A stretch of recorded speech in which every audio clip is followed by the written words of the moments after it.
আসসালামু আলাইকুম, কি অবস্থা সবার, কেমন আছেন? আশা করি ভালোই আছেন। তো আজকে আমার ছুটির দিন ছিল, তো এই মাত্র আমি ঘুম থেকে উঠলাম। এখন বিকেল প্রায় 4টা বাজে। আর ঘুম থেকে উঠে আমি এখন যাইতেছি নাস্তা করার জন্য। তো আমি এখন যাব বাঙালি হোটেলে নাস্তা করার জন্য, কিন্তু হোটেলটা আমার বাসা থেকে একটু দূর, তাই পায়ে হেঁটে যেতে হয়। আর রাস্তায় যে পরিমাণ গরম, মন চায় না বাসা থেকে নিচে নামি। আসলে বাইরে বের হলে বোঝা যায় সৌদি আরবে কতটা গরম, আর এই গরমে মানুষ কতটা কষ্ট করে টাকা ইনকাম করে দেশে পাঠায়। কিন্তু দেশের সব মানুষ এটা বুঝে না, তারা ভাবে বিদেশে অনেক আরামে থাকে সবাই, কিন্তু এই গরমে যারা কাজ করে তারাই বুঝে কতটা গরম। আমি শুধুমাত্র কিছুক্ষণের জন্য বের হলাম, তাই আমার অবস্থা খারাপ গরমে। আর যারা রাস্তাঘাটে কাজ করে তারা কিভাবে কাজ করে আমার মাথায় আসে না। যাই হোক, সবাই সবার পরিবারের জন্য কষ্ট করে, কিছুই করার নাই। তো আমি এখন চলে আসলাম বাঙালি হোটেলটার সামনে। আসলে আমাদের এরিয়াতে শুধুমাত্র একটাই বাঙালি হোটেল, আর আমরা যেহেতু মাছে ভাতে বাঙালি, তাই আমাদের বাঙালি খাবার ছাড়া চলে না।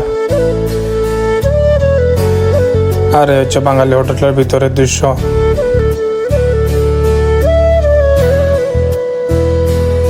এরপর আমি সিঙ্গারা আর পুরি অর্ডার করলাম। সিঙ্গারা আমার খুবই প্রিয়, কার কার সিঙ্গারা ভালো লাগে কমেন্ট করে জানাবেন। তো এখানকার সিঙ্গারা আর পুরিগুলো অনেক ভালো লাগে। তো খাওয়া দাওয়া শেষ করে আমি আমার বাসার দিকে চলে যাচ্ছি। আজকের ব্লগ এখানেই শেষ। সবাই ভালো থাকবেন, সুস্থ থাকবেন, আল্লাহ হাফেজ।